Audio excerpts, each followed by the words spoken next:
Assalamualaikum, halo semua, perkenalkan nama saya Bunga Rahma Zeva dengan NIM 1803842020119.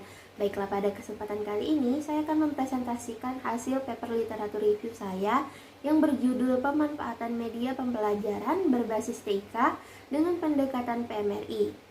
Sebelum itu, saya mengucapkan terima kasih kepada Ibu Puji Astuti, SPD MSc, selaku dosen pengampu mata kuliah Seminar Pendidikan Matematika. Baiklah, sekarang saya akan memulai presentasi seminar pada hari ini. Jadi, pada presentasi kali ini, saya akan menjelaskan 3 bagian, yaitu pendahuluan, pembahasan, dan kesimpulan. Oke, jadi kenapa judul paper ini membahas tentang pemanfaatan media pembelajaran berbasis TIK dengan menggunakan pendekatan PMRI? Baiklah, alasannya akan saya bahas di pendahuluan. Nah, pembelajaran merupakan suatu proses interaksi antara siswa dengan pendidikan dan sumber belajarnya. Dewasa ini, pembelajaran daring merupakan pembelajaran yang digunakan karena adanya pandemi COVID-19. Pembelajaran daring yang diterapkan saat ini menyebabkan siswa mulai turun motivasi belajarnya. Ini dikarenakan proses pembelajarannya itu dilakukan secara mandiri oleh siswa, meskipun dengan arahan dari gurunya. Hal inilah yang menyebabkan siswa cepat merasa bosan dan tidak tertarik untuk mengeksplor atau memahami pelajarannya. Nah, dalam situasi ini, guru perlu untuk mengembangkan kreativitas dan inovasinya dalam merancang pembelajaran daring. Salah satunya bisa memanfaatkan media pembelajaran untuk menyampaikan materinya kepada siswa.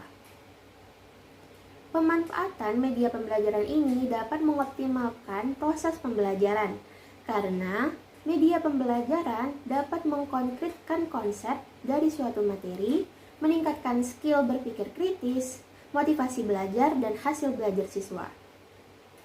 Dikarenakan pandemi, media pembelajaran yang digunakan guru ialah media pembelajaran berbasis TIK. Namun, media pembelajaran berbasis TIK ini juga perlu dirancang agar menggunakan pendekatan yang tepat, supaya dapat membantu siswa dalam proses pembelajaran. Nah, pendekatan PMRI ini dipilih agar siswa dapat menciptakan pembelajaran yang bermakna dengan mengaitkan matematika dalam kehidupan sehari-hari yang bersifat realistik, sehingga siswa dapat menyelesaikan persoalan dengan konsep yang sudah mereka pelajari, kemudian dapat mengubahnya ke dalam model matematikanya. Maka oleh karena itu, artikel ini akan membahas pemanfaatan media pembelajaran berbasis TIK dengan pendekatan PMRI. Nah, sekarang kita masuk ke poin pembahasan. Nah, di pembahasan ini saya akan membahas 3 poin, yaitu yang pertama, media pembelajaran, yang kedua, pendekatan PMRI, yang ketiga, pemanfaatan media pembelajaran. Baiklah, kita masuk yang pertama, yaitu media pembelajaran berbasis TIK. Dalam bahasa Latin, media berasal dari kata medius yang berarti tengah, perantara, atau pengantar. Sedangkan dalam bahasa Arab, media itu berarti perantara atau pengantar pesan dari pengirim kepada penerima pesan. Nah, media pembelajaran merupakan media yang membawa suatu informasi yang bertujuan instruksional atau mengandung maksud pengajaran tertentu.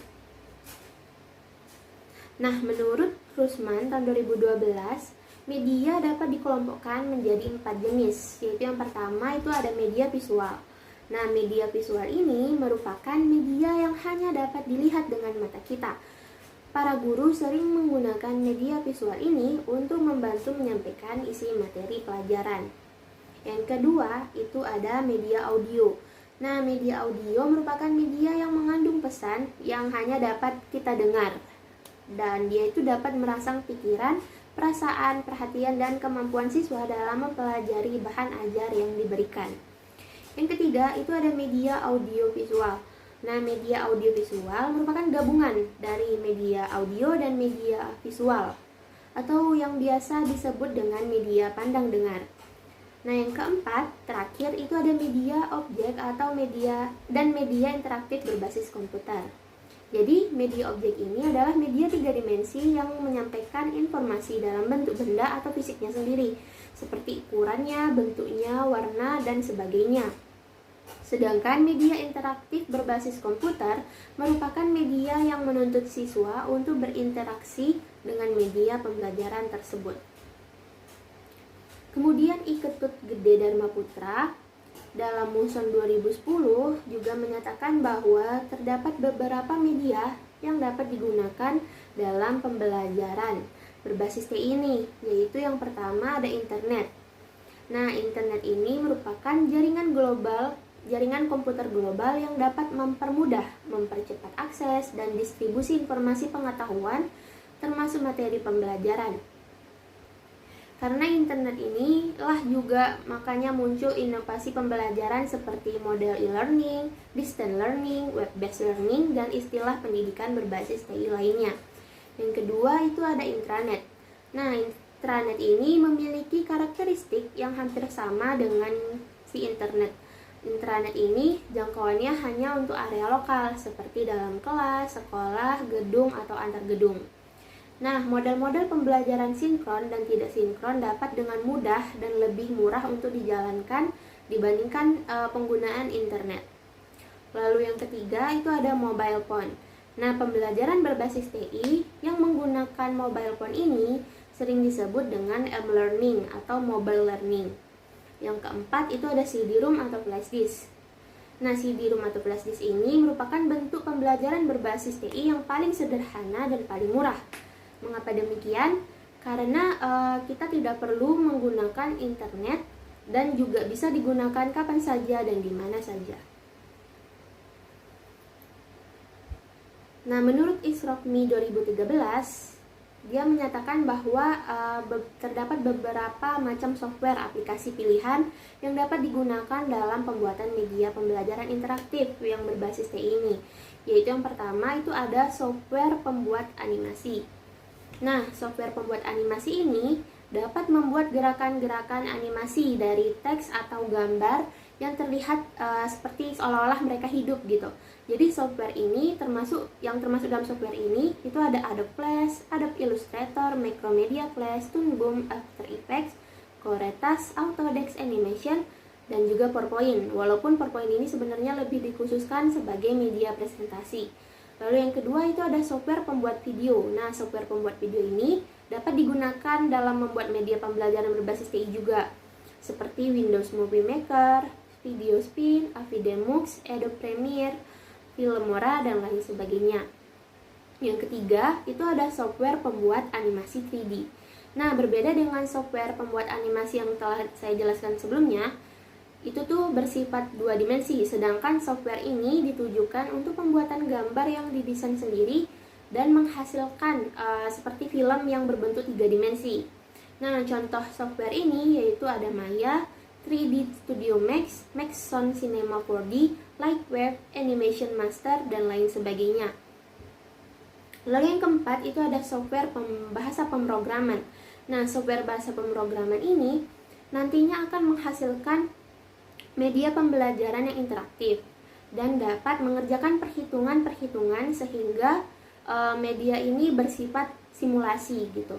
Jadi contoh software bahasa pemrograman ini yaitu ada Assembly, JavaScript, Pascal, Clipper, Java, Delphi, dan lain sebagainya.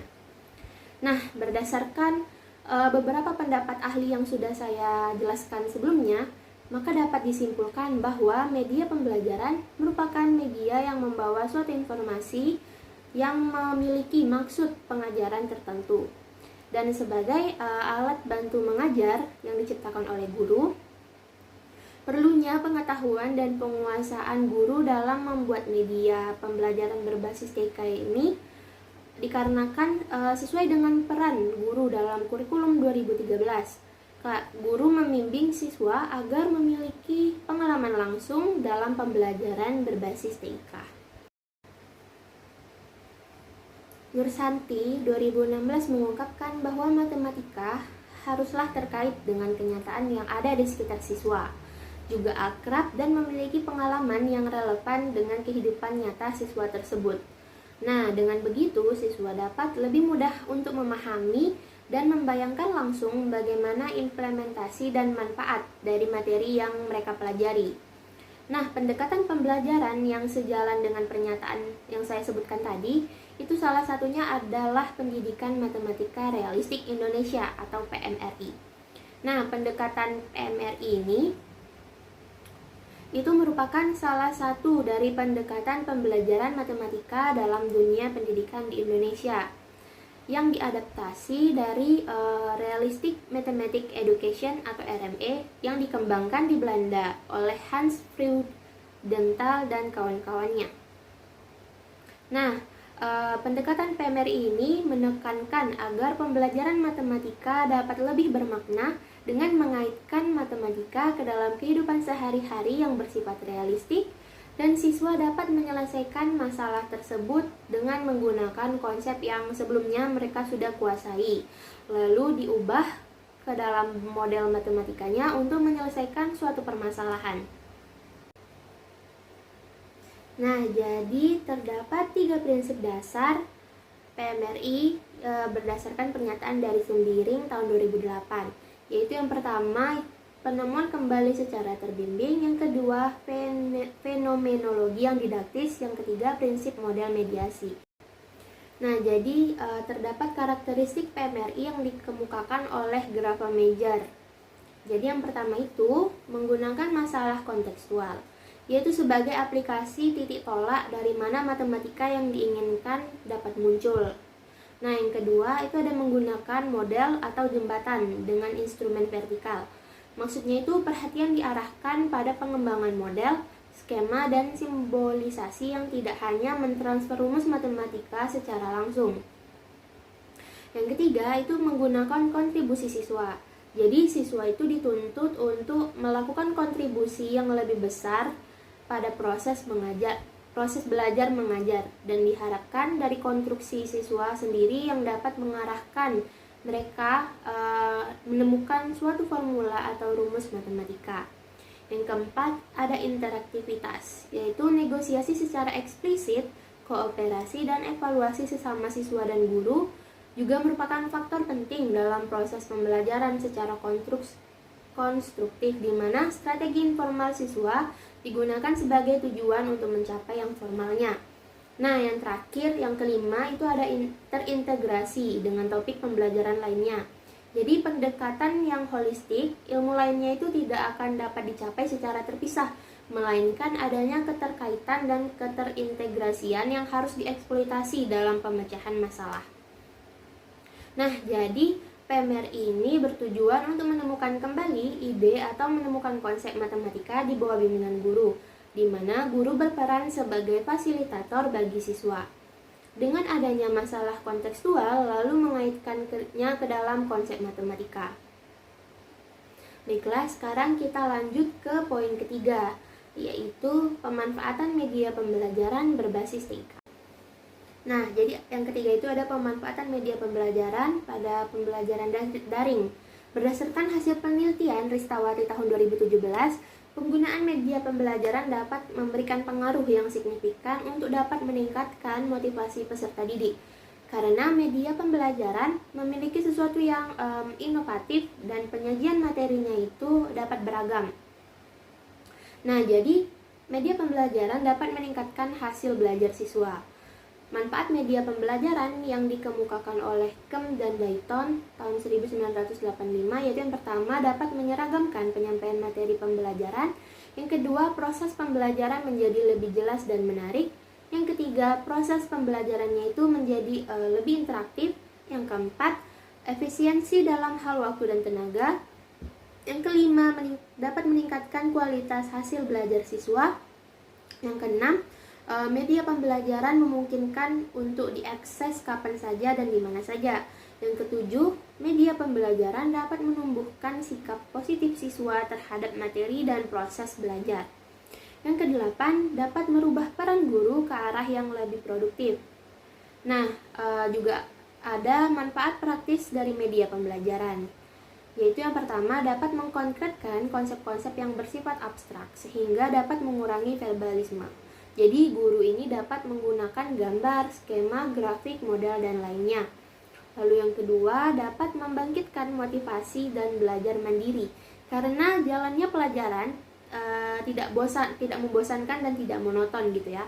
Jadi yang ketiga, dapat meningkatkan kemungkinan terjadinya interaksi langsung antar siswa dan lingkungannya.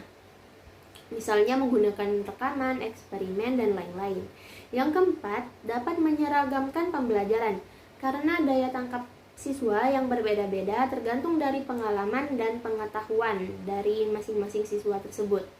Nah, yang kelima, penyajian materi pembelajarannya itu konsisten dan dapat diulang kembali dan disimpan sesuai kebutuhan siswa.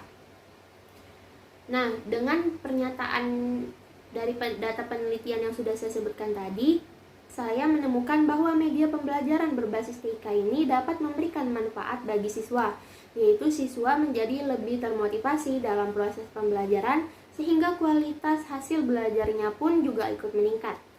Nah, selain memudahkan guru dalam menyampaikan materi pelajaran, siswa juga lebih cepat paham dengan apa yang disampaikan oleh gurunya. Nah, dan dengan digunakannya pendekatan PMRI pada media pembelajaran tersebut, siswa dapat mengeksplor pengetahuannya, kemudian mengkonstruksikan pengetahuan tersebut menjadi sebuah formula atau rumus matematika dengan cara yang menyenangkan karena adanya interaksi antara siswa dan media pembelajaran berbasis TIK. Oke, sekarang masuk pada bagian paper terakhir, yaitu kesimpulan.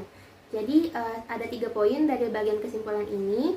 Yang pertama, untuk dapat mengoptimalkan model pendekatan PMR ini, maka diperlukan juga media pembelajaran yang dapat menampilkan gambaran nyata dari kehidupan sehari-hari.